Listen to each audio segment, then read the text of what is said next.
I can't even see myself. There we go. Aloha, and welcome to Aloha Friday. I'm your host, Shane Austin. I'm here with my co-host, Dave Austin. No relation. But anyways, grab a Mai Tai, relax, enjoy the show before you head off for your weekend. And hey, this is where greatness is made casual. Hey, greatness comes in all different shapes and sizes. It doesn't matter how small or how big you are, how young or how old you are, if you're as old as Dave. Greatness comes in all digging today, forms. baby, digging today. But you haven't even given me a chance to say aloha, mahalo for being on with us today. You know, another great Friday. Bring great gifts to each and every one. We got a phenomenal guest on again today. I'm just extremely excited. But yeah. Let me get into what you'll learn today. We're going to be talking to an NFL veteran quarterback who has got a wealth of knowledge, has played under a ton of great coaches and played with a ton of great teammates. So he's going to drop a little bit of insider secrets and all that of the things he's picked up along the way in his journey. And it's been an exciting journey, but I'm truly grateful to have him on because I wouldn't be the quarterback I am today without him. He is a phenomenal coach, and he groomed me in my high school days to be able to get to college. And we'll get into that. But first of all, Dave, what are you grateful for today? Well, I'm grateful that we just came back from Beast Camp. And, you know, we can try to tell people about Beast Camp, but until you go and see the testimonials of people who went, so I thought it was going to be good, but it was over the top because we go behind the scenes. And when you take people behind the scenes, they see things. And then when we bring it back to your business, it's a total game changer. That's why even with I'm so excited about Bob. Bob's going to take us into NFL locker rooms with some of the greatest players ever with some pretty amazing stories. And it's fun to hear those stories, but not just to hear them, but then go, that just hopefully where intent is that there's a spark in you to go, you know what, man, I didn't see things from that point of view. Now I'm going to be better in what I do. So I'm grateful for this coming back from Beast training, going right on into now the locker room in the NFL. Hey, I got to say, you stole my gratitude because that's what I was going to be grateful for. Well, on top of that, since you already mentioned it and Beast Camp was over the top beyond what we were even prepared for, I guess I'm just grateful again for just technology that allows us to all be in different parts of the world and share Aloha Friday. I was in a rush today, so I literally threw on an Aloha shirt and I'm still wearing sweats. So I think I might be the first person to ever be in Aloha shirt and sweats at the same time. But that's what Aloha is. That's what Aloha Friday is. It's casual. It's relaxed. We're having fun. So I'm grateful for that. And remember to stick all the way until the end. Again, that's where we get to go into the Queek.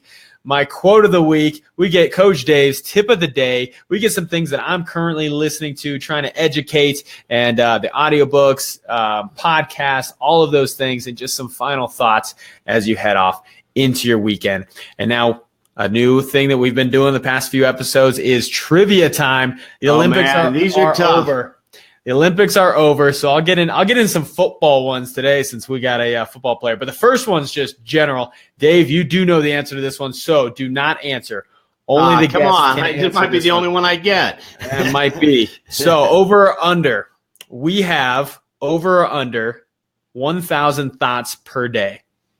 So just comment in the box if you think it's over 1,000 thoughts per day or under 1,000 thoughts per day. So that's the first one. It's number one, over or under. Second one, now you can chime in on this one, Dave.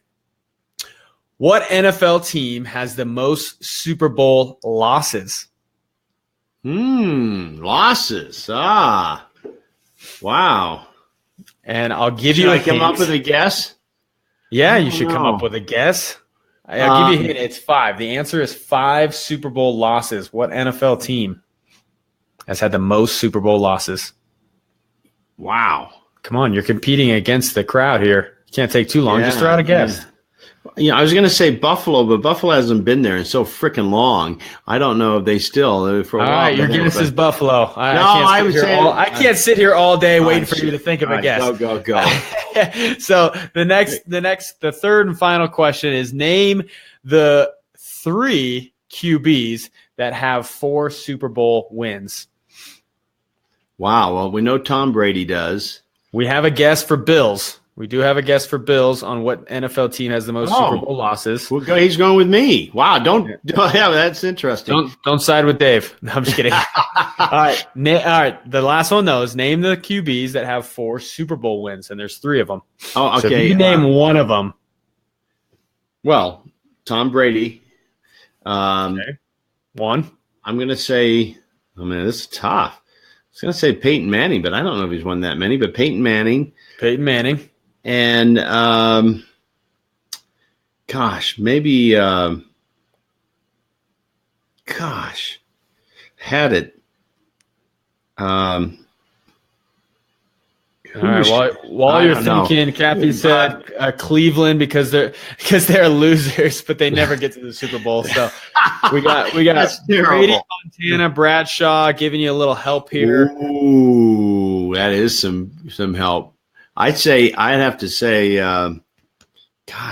Bradshaw. Okay. No, I can't wait. I give up. I quit. You are seriously the worst at this game. So number one, we have over under 1,000 thoughts per day. The answer is over. We have 60,000 thoughts a day. Studies have shown that that's incredible how much our mind is processing little micro things, without us even knowing sometimes. So that's why extreme focus is all about narrowing those thoughts, getting rid of the distractions and the clutter. Number 2, what NFL team has the most Super Bowl losses? We have some Bills guesses. We have some Cleveland guesses. Not sure why. I'm not even sure if they've been to a Super Bowl, have they? So the answer is 5 Super Bowl losses. The team is the Denver Broncos. The Denver Broncos has the most Super Bowl losses. Now, the 3 QBs that have 4 Super Bowl wins, Jeff Levin is correct. Terry Bradshaw was 4-0. Joe Montana was 4-0. Tom Brady is 5-3. That is crazy how many times he's been 8 times in the Super Bowl. You're going to get some wins if you're there 8 times. Now, a bonus, who's got 4 Super Bowl losses? That's the most losses a quarterback has ever had. Quarterback. Most can't be Brady because he's only had 3 losses. Right. Somebody's got more losses than Brady. I'm not going to give you all day. Who's the GM? Who's GM of the Denver Broncos? Come on, the quarterback. GM of the. Come on. 0. No, that's not even the answer. Anyways, it's Jim Kelly. 4 Super Bowl losses. All right. Enough with the trivia. Let's get on a Denver Broncos. Need Shane Austin at the helm. Hey, I love that. Jim Kelly. Hey, we did get a Jim Kelly. Now, I don't know if that answer came in before I said it because it's a little delayed. So that's a pretty good answer. Jeff's on it today. Wow. All right. He's got it. Let's talk about today's guest, Bob Galliano. Like I said, 13 years professional football. 9 of those seasons were in the NFL. 2 of them were in the USFL. If anybody remembers that league was awesome. I wish it was still around. And then 2 were uncredited. So he technically had 13 years, which is pretty interesting. Went to Utah State, was drafted in 1981 by the Chiefs.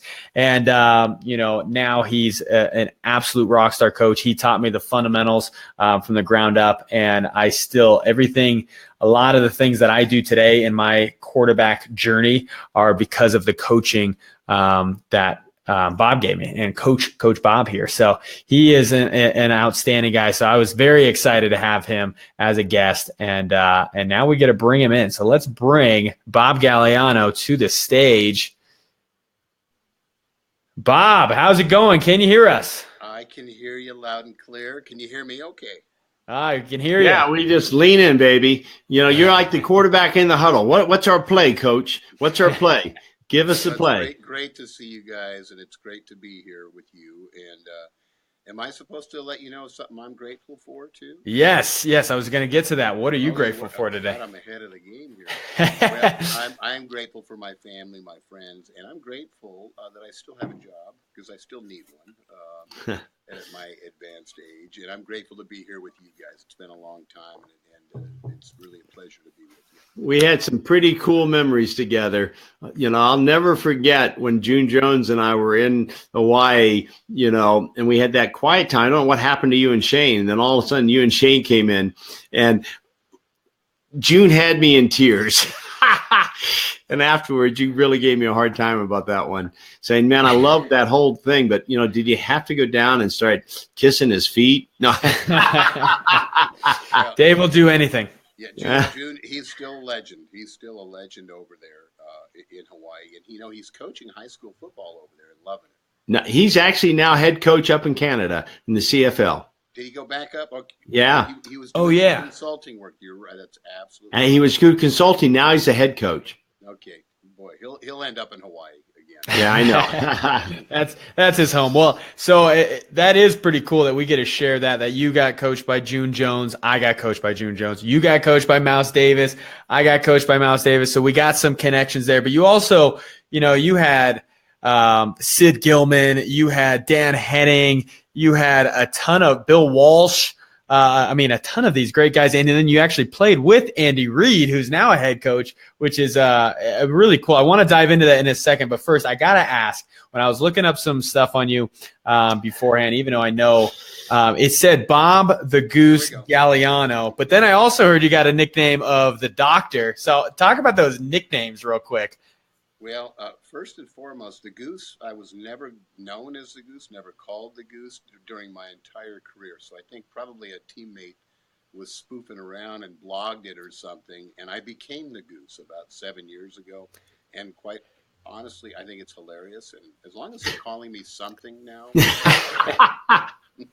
so I don't know where the Goose came from, but I'm happy to be the Goose for anybody. And hey, before you move forward, I do hear one of the comments here is can't really hear Bob that well. I just want to make sure. Can you guys hear him, even if the volume is a little low? Are you able to at least hear him? Because I want to make sure you guys hear his message. So comment in the chats if you can hear Bob. So anyways, continue on with now the Doctor. I want to know about that nickname. Well, yeah, the Doctor, when I was with the 49ers, Joe Montana was a teammate, Steve Young, Mike Holmgren was my quarterback coach at that time, and a great coach, loved him to death, and Bill Walsh was the head coach. This would have been in 1986. And I'm hoping you can hear me. I'm hearing you. I'm leaning in, baby. We got some yeses. We got some yeses. Okay. All right. Good to hear. Anyway, we were watching film, and Joe Montana didn't happen to be at this film session, and he did something amazing, like he typically did, and it was a very anticipatory type of a move that he made, and we were just playing the film back and forth, trying to figure out how he knew what to do in this particular situation. And I finally just spoke up and said, I think he has a precognitive ability. Coach Holmgren looked at me, with that look he would always give me, one eyebrow raised, and he said, you know what, you're like a doctor of psychology. And from that point on, if I were to run into Steve right now or Joe, they would refer to me as the Doctor. So I think that's pretty good, and especially since we've dove into now mental performance coaching and all that stuff. There's a lot of psychology that goes along with it. So this might be an even better interview than I had planned on. The Doctor of Psychology is here with us. Well, hold on. I got to say, That was my major in college. Hey, well, you're surrounded. Have something in common. You're surrounded in it too, because I don't know if you ever heard this. You reminded me by saying that when I was working with the Dodgers, all the coaches would call me Doc. I kept going, I'm not a doctor. No, because I have my own thing about some of the psychologists are in their own box, and I don't have to be in that box. But they all called me Doc. It didn't matter what I said. So I'm glad that we have that in common too. That's awesome. Dave, I'll call you the Doctor. We got Dr. Goose and Dr. Big Wave here. So I'm surrounded by doctors. This is pretty interesting. Cool. So, well, speaking of doctors, and now with how concussions are such a big thing right now, potent thing in the NFL is minimizing those, and it's such a serious thing. I remember when we used to train together, and you would talk about getting your bell rung, and back then, concussions, nobody even knew about them at that point. I remember you talking about seeing two receivers you'd still play. I mean, at that time, you just played through it anyways. But you saw two receivers running the same route, which is really the same guy. How did you still complete those passes? Well, yeah, times have changed, and they're taking, the head trauma situation a lot more serious. The protocol is completely different than when I played. But yes, the first time I experienced this, where you're probably unconscious for 2 or 3 seconds, because everything's moved. When you open your eyes, you're like, let's see, the huddle was over here before. Now it's about 20 yards down the field.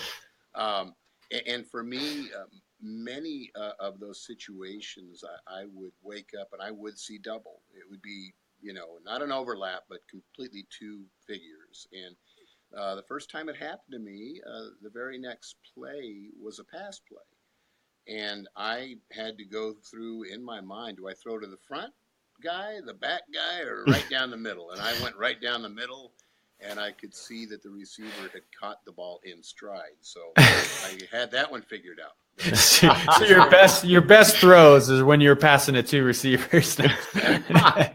Well, I mean, Dave, you remember? I mean, you would tell me a story of where you saw there was a brick wall you were sitting above, right? And didn't the running back come and hit the brick wall? Yeah, share that real quick, just short. You remember Floyd Little, halfback for, I think, for Kansas City, and I was over on the sideline. This is many moons ago, but he came in, went over the bench, and then went boom right into a brick wall, and he's down. Right, he gets up and pats the brick wall. Good hit, and then ran to the wrong huddle. Yep. And I believe he played for the Broncos. So that was the Broncos. Yeah. Right. Well, I'm glad that technology is starting to improve, so we have better helmets out there, and the game is starting to get a little bit more safe. I mean, it's still exciting. It's still a very dangerous game, but definitely the safety of the players long term is what counts. So you talked about Joe Montana, and that's awesome that you got to be on the same team and with that. But you also got to play with Barry Sanders as a running back. And one thing I remember that stuck with me is when we were training together, and you told me that Barry ran scared. I want you to talk about that a little bit. What does that mean? Well, actually, I was talking to June Jones, Coach Jones, about Barry, and he had brought that up. And not to say Barry was afraid to play the game. I mean, there's not a back that I can think of that had more courage, and he's just a breath of fresh air to play with. But I don't think he liked getting hit. So that's a better way to put it. I don't think he enjoyed getting hit. So if you don't like getting hit, you're going to do everything you can to avoid that. So I think that just gave him a little extra motivation. But the best pure running back that I have ever seen, and he was just so humble. When he scored, he handed the ball to the official and, went about his business. And a great story that comes to mind now, I believe it was 1989. We finished up our season in Atlanta. Cold day. We were still playing outdoors there before they built the beautiful facility they have now. And Christian Okoye, who played for Kansas City at the time, had the rushing title. And we could look up at the scoreboard and see that they had just finished their game, and he was about 6 yards ahead of Barry. And Barry had already rushed for about 130 yards by halftime. And wow. We sat him down. And we said, asked him, Barry, do you want the rushing title? And I guarantee you there's a nice bonus attached to winning the rushing title in the NFL. Yeah. And he just humbly said, no, let the other guy play. So wow. I think that's a pretty cool story about Barry. He could have easily, won the title, the rushing title that year, but, opted to stay on the bench. We were well ahead in that particular game, and kind of tells you a little bit about Barry's character.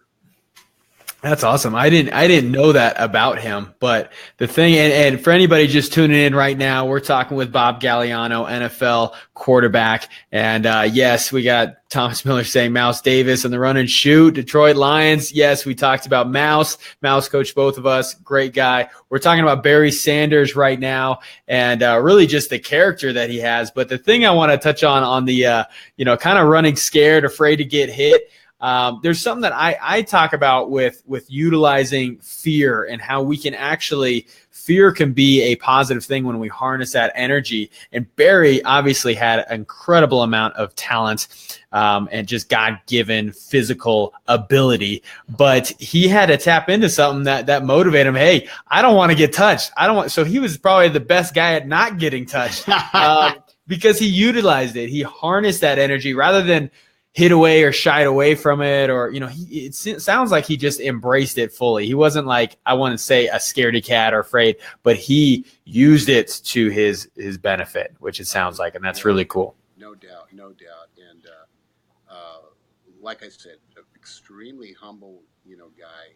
He's just a breath of fresh air, coming into the league at that time. And he could make people look awfully silly. And he probably felt bad about that too.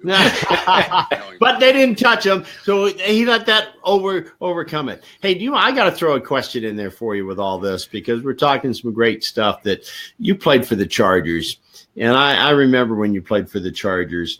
Do you have any fun stories about the Chargers than your experience? Yeah, there is a story that comes to mind, and there's so many funny stories because there's such a cast of characters. You've got, when you look at a game like this, you've got so many different body types. You've got people from so many different socioeconomic backgrounds that come together. So it's quite a cast of characters that you run across through the years. And we had, am I going to forget his name now? Or one of our defensive ends out of Pitt, who is an absolute character. Dan Henning was the head coach, and I think this was '91. And we were having one of those training camp days that was not one you want to remember. We all have those practices where a guy jumps offside, somebody throws a pick. It was just one thing after been there going wrong. Okay, we've all been there in any team sport, and you're just like, can anything go well? And everyone's kind of peeking over at Dan to see the smoke kind of steaming coming out of his ears, and wondering how long this will continue on. It got worse and worse and worse. And he finally blew the whistle, and he called us all up, and we circled Coach Henning. And he's just kind of turning slowly, and he finally says, "Do you know what an aberration is?" And he was facing one of my hilarious teammates, who instantly replied, "Isn't that a tribe in Australia?" And I lost it, and so did Dan. Dan lost it too. So there's moments like that are very intense. You think, and you're not sure what's going to happen, and then you've got a teammate like that. So that's a story I've never forgotten. I laughed so hard at times. But anyway, yeah, Chargers was a great experience. I was there in '91 and '92. We won an AFC West title in '92, and we lost in the second round of the playoff to the Dolphins in Miami in an absolute torrential rainpour. I mean, just a downpour in a close game there. But fun year.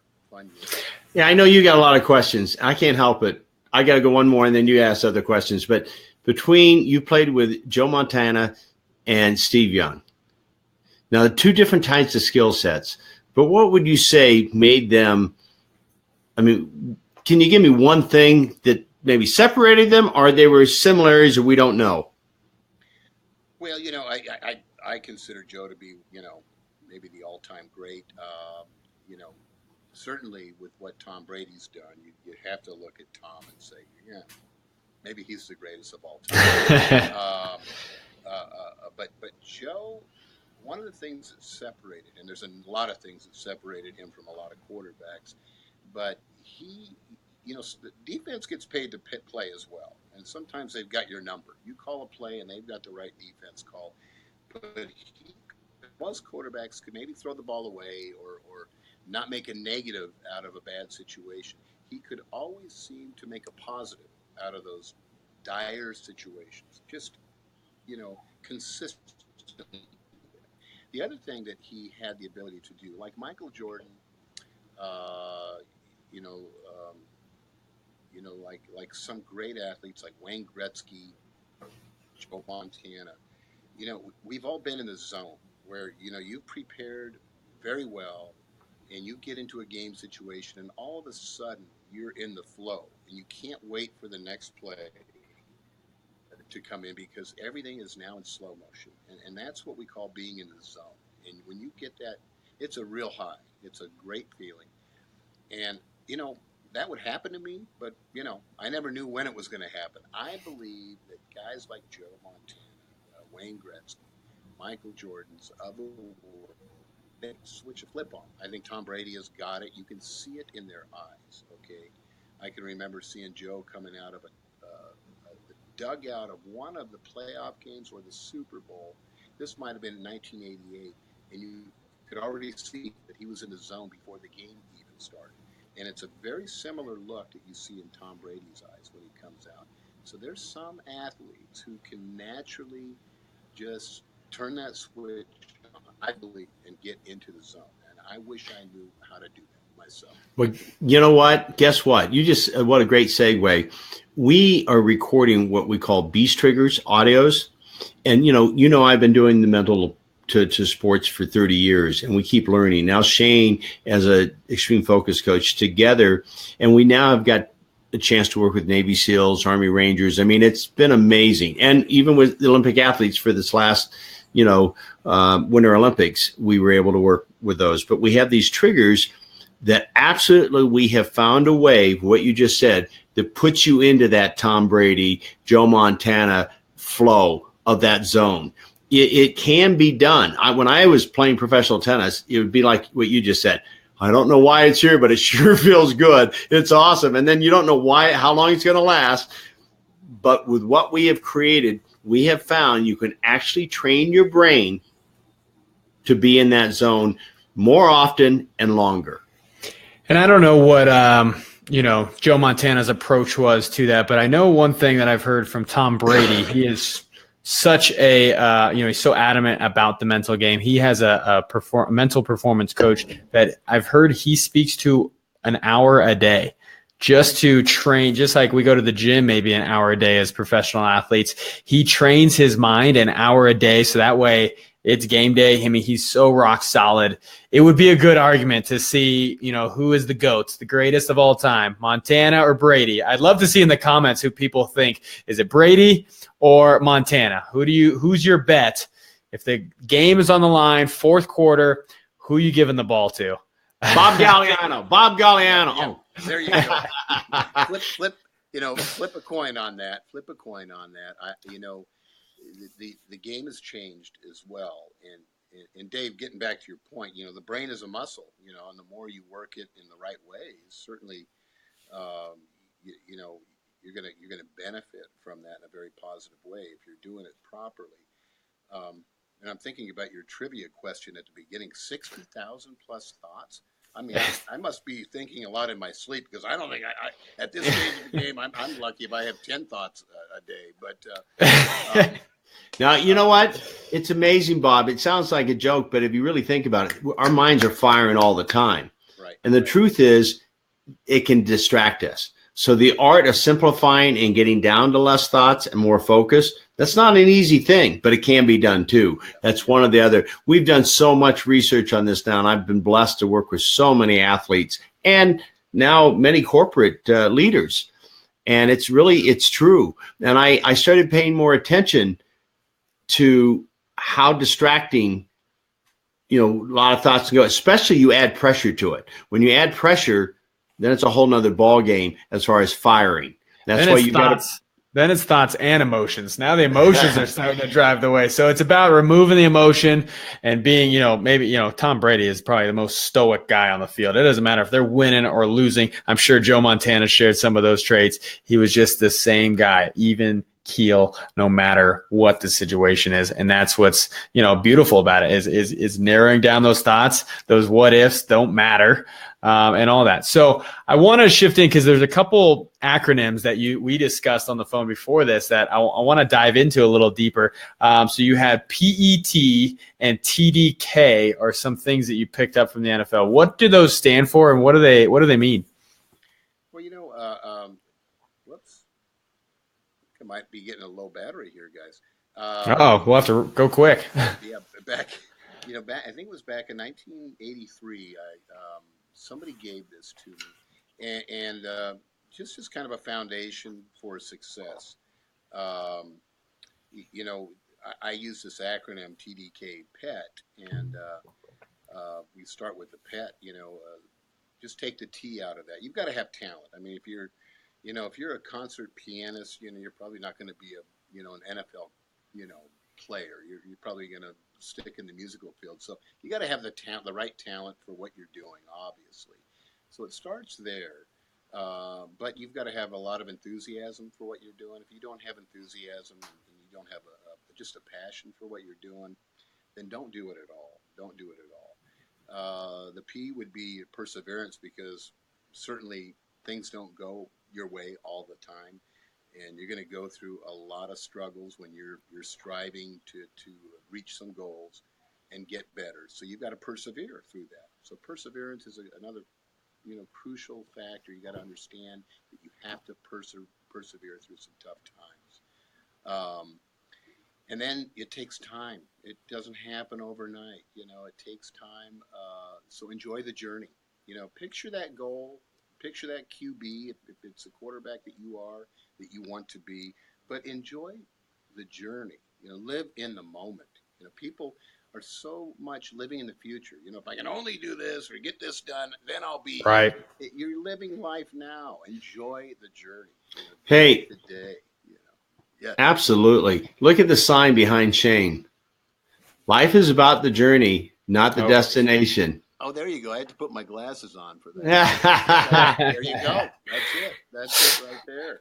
I love it. So PET is perseverance, enthusiasm, talent. Yes, that's right. Okay. And time. No, TDK. Time. Oh, okay. So then you've got time. It takes time.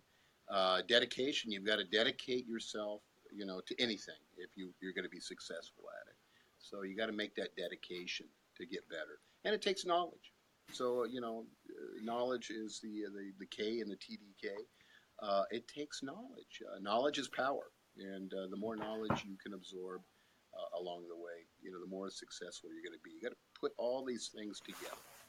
And that's why, hey, stick around to the end when I give you guys some of my audiobooks, podcasts that I'm listening to. It's how we expand our knowledge. You got to continue to learn, continue to be a student of life. I know Bob was a student of the game the whole way through. I'm still a student of the game, but I'm also still a student of life. And there's always something that we can learn, always somewhere where we can increase our knowledge in anything. So I love that. Time, dedication, knowledge.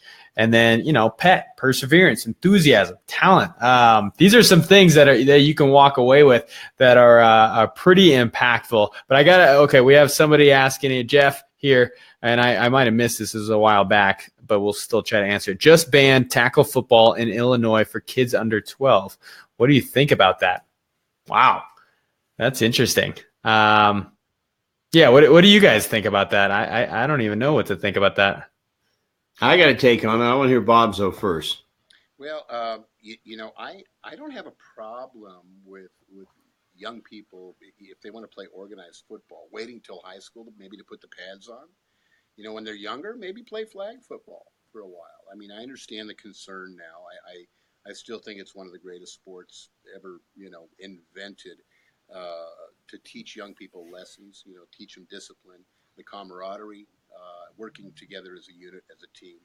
So that's very interesting. But, once again, these are the times we live in right now. And I totally, I can appreciate it, with the head trauma, being on the front burner as it is right now, doesn't surprise me. And then, what do you got? Well, I was just going to say, I understand both sides. But what I have found in my experience that with good coaching, under 12, you're not as big yet. You're not as strong.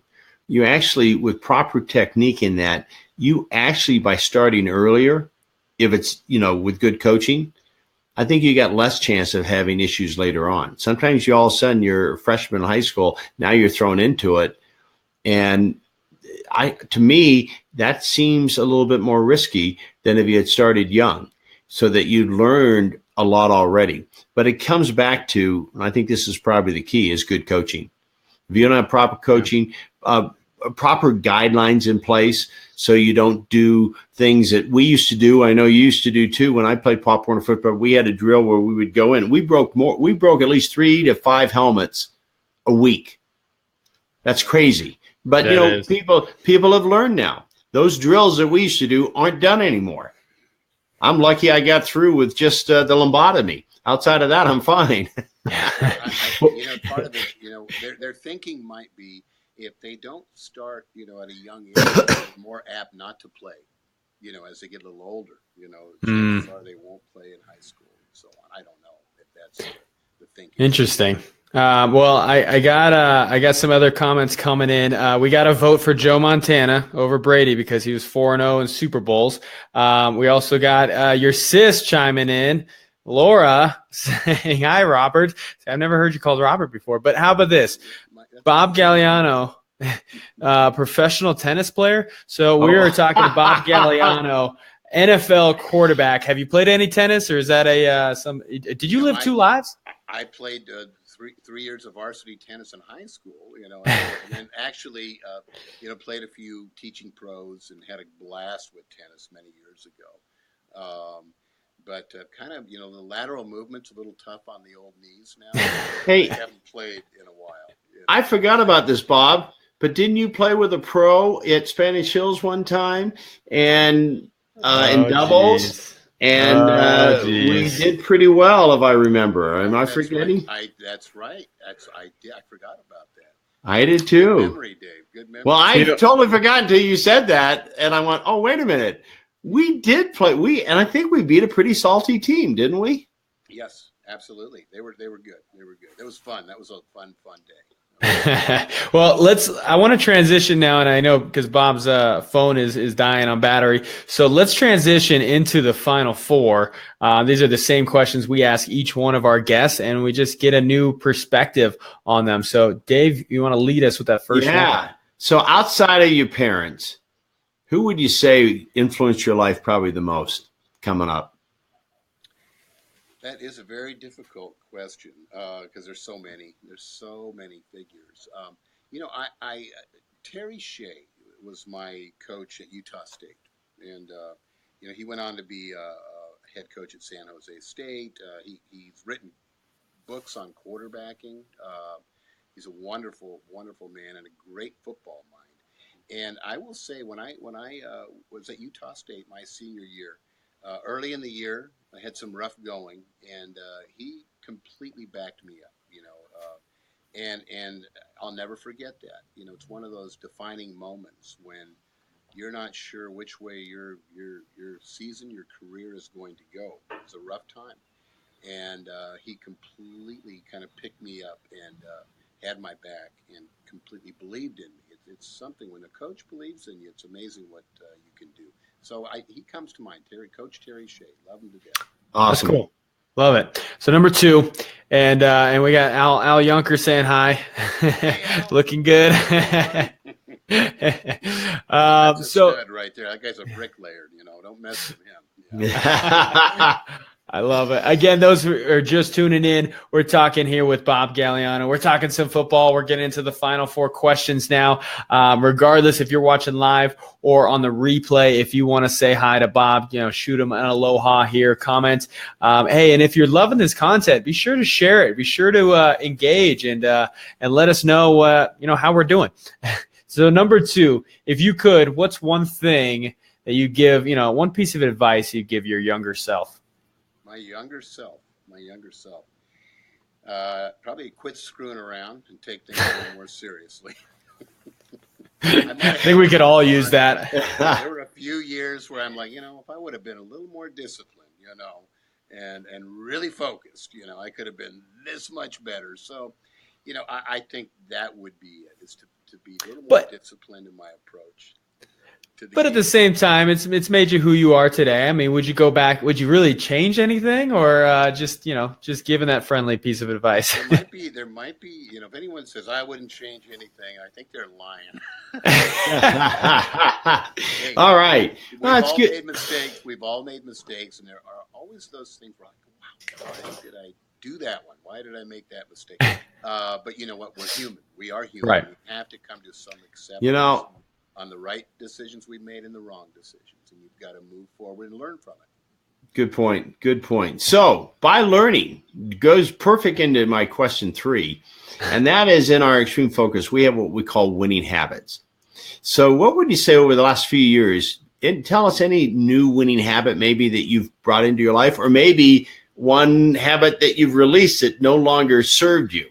So any cool winning habits you can share with us? Well, the one thing that has always been kind of an innate part of me is I just don't give up.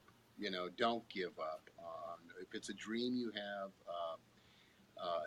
when we're competitive as athletes, we just don't give up. And I've always believed that there's time on the clock, and there's still. I'm on the back 9 of life right now. I'm probably on hole number 14 or something. I still think the best is yet to come. And, when things are rough in your job, your life, your family life, whatever it might be, just don't give up. Never give up. That's what I've always held on to, not just the last 5 years. I love it. I can't think of anything that I've really let go of.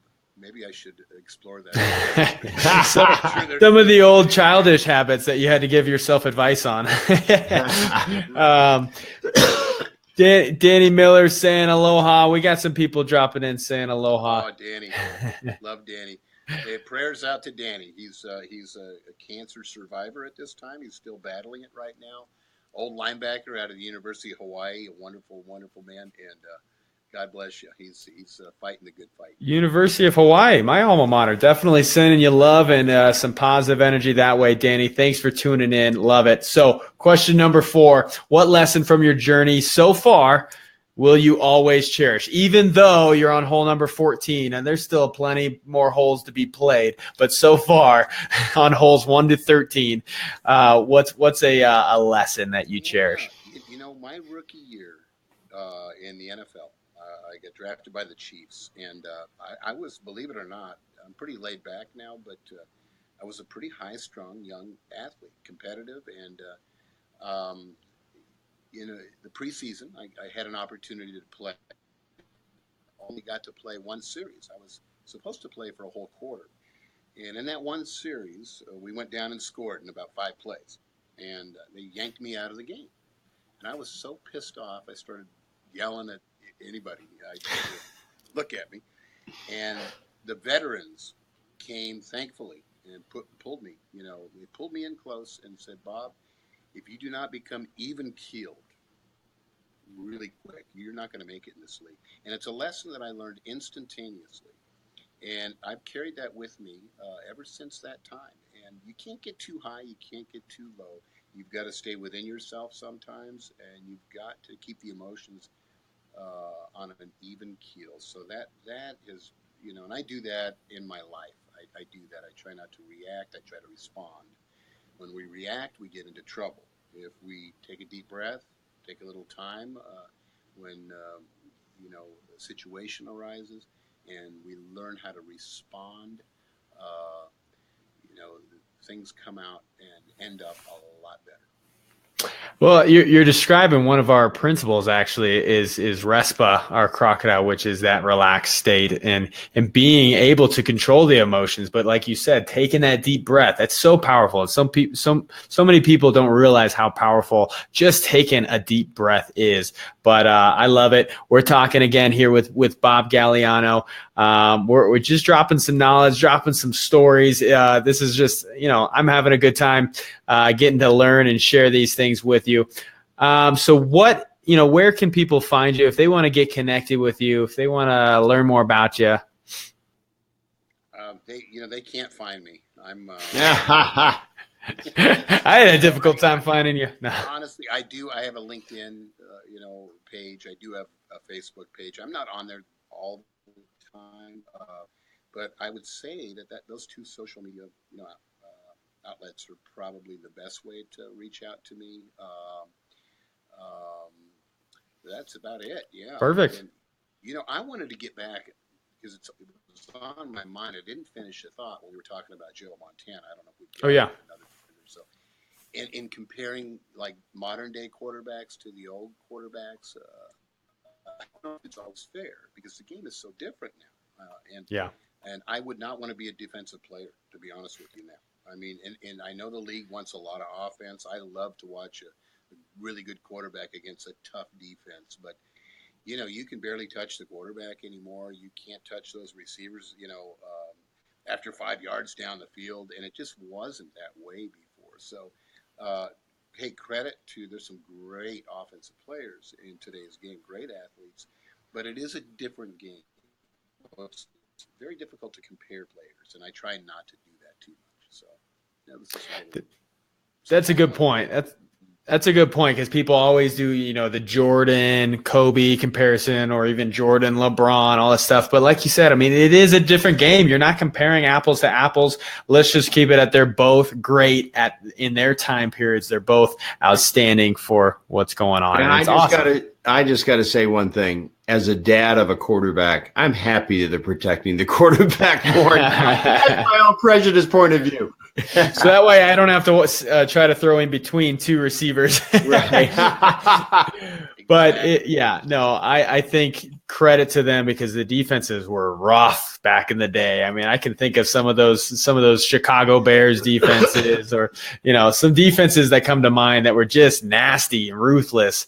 And, but yeah, the game has changed and, we're all changing. We're all adapting, in our own way. So, Bob, I got to say thank you so much again for those viewing. Stick around. We're going to give you some tips and some quotes and all that stuff. But Bob, thank you.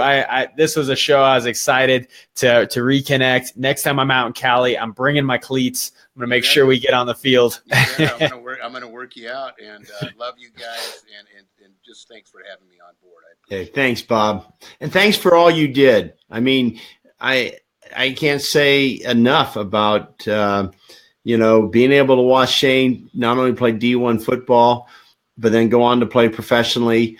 And you had so much influence on that just from what you taught him. So always incredibly grateful to you. Well, on that note, I appreciate that. And Shane, Shane is one of those kids that are so fun to coach because he's got the intangibles. And we were talking a little bit about that, the intangibles. What are they? Sometimes it's like a je ne sais quoi quality that you can't always put your finger on, but they got the it factor. Shane certainly had that, and he kind of got it. A lot of QBs, you'll show them a play, and they'll have to sit there and dissect it and think about it. You could show Shane a play, and he just go, "I got it, I get it," So it's always fun to coach players like Shane. So. I'm still trying to figure it out, but no, I really do appreciate it. Yeah, we all are. That's what it's all about. Sid Gilman said he would be on his deathbed and he still would not know all there is to know about this game of football. And Sid, I was fortunate enough to be under him for a short while, and he's the father of the modern day passing game. A lot of your viewers probably don't know who Sid Gilman is. Anyway, that's awesome. That's awesome because we're all learning more about life as well, and we'll never stop learning. So thank you for that. Thank you for gracing us with your presence today and sharing some time with us. And I look forward to reconnecting again very shortly. So give everybody watching, give Bob a nice warm aloha as we send him off, and then we'll get into our queeks and all that. So have aloha, a good one, Bob. Mahalo. Aloha e mahalo. All right, so let's get into the those that get rewarded for sticking around all the way till the end.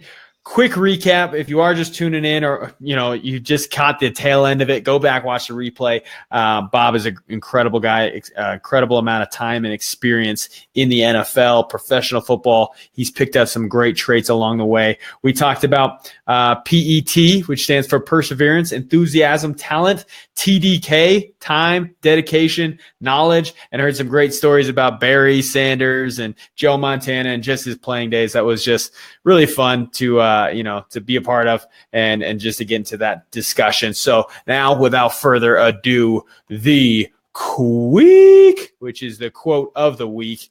And I'm going to try to hide my name here so you can see it. So this quote actually comes from this recent Beast Camp we just had in Arizona for spring training. And it's actually the youngest attendee of the camp. We had a young high school player, David Haddis, come out. And I don't know if he really knew what he was getting himself into, but he thought he was just going for the behind the scenes stuff. But we tapped into something he's going to take back to his baseball game, and he's going to absolutely fly. I just know it. But when we got into some creative thinking and opened up, he came up with this, and I was like, you know what? This has got to be the quote of the week. I love it. So, think twice, act once.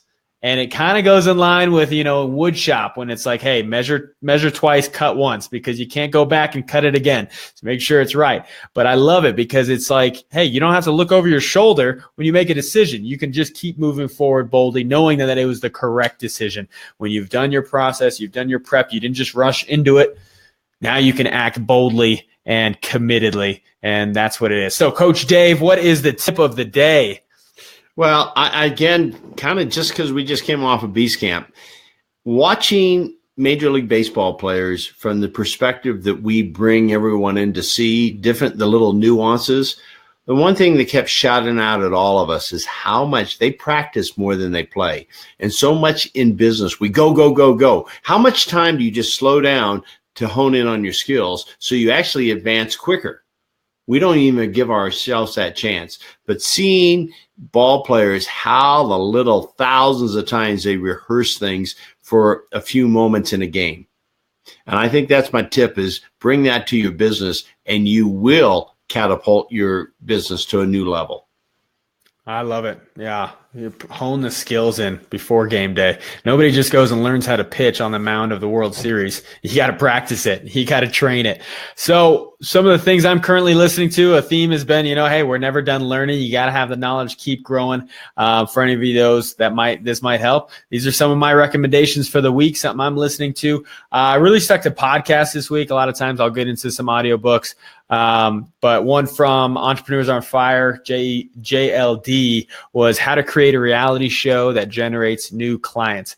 And I know we're probably not creating a reality show, but it dives into niches and how you got to be the best at a niche, and really dives into that. It's pretty cool. Episode number 21 of Masters of Scale, the 10 Commandments of Startup Success.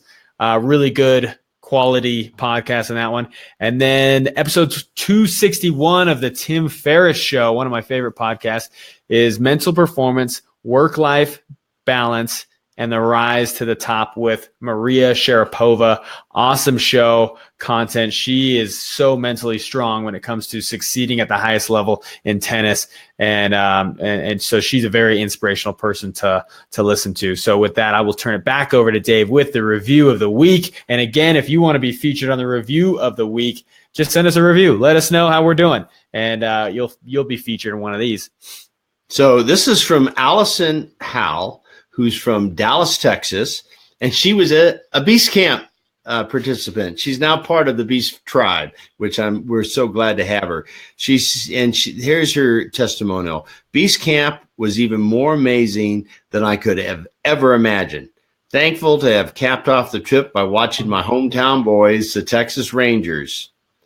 It says, Dave, you and the guys are out of a doubt incredible. So thank you, Allison. You were awesome. So glad to meet you. And just, it was interesting. The minute we put out we were doing Beast Camp, she was the first one. I mean, before we even got the sign up done, she was, out there. We got it done, and boom, she signed up. That's a person who's going to be extremely successful. She knows what she wants, and she takes action when she sees it. I love it. Well, I'm looking forward to the next Beast Camp in this summer. So keep looking out for that. And then after this, we're going right back to the recording studio to continue recording our Beast Triggers, which I'm looking forward to. So mahalo, everybody, for joining us today and tuning in. As always, start your week strong with Dave's Facebook Live, which, by the way, was at spring training. If you want to go back and look at it, there was an amazing catch that happened while we were live, and we got to capture it during his Facebook Live. So that's where he gives his game ready. I actually got to give the game ready in that one. So if you want to go back, but start your week off strong with him. Finish off your week with a Mai Tai for Aloha Fridays. Hey, and reach out and explore if you want to get, involved with our Beast training programs and our Beast camps and all that, and join our Beast family like Allison just has. You can connect with those like-minded and high achievers and game changers. It's an awesome experience. So if you want that, let us know. Get in contact with us. This is Shane and Dave Austin signing out. See you next week on Aloha Friday, and I'm actually going to be in Ireland, so we'll see if I'm even the host. Dave, you might have to take it by yourself. I'm going to be enjoying the UK. So with that, Aloha Friday, greatness made casual. Aloha, everybody. Aloha.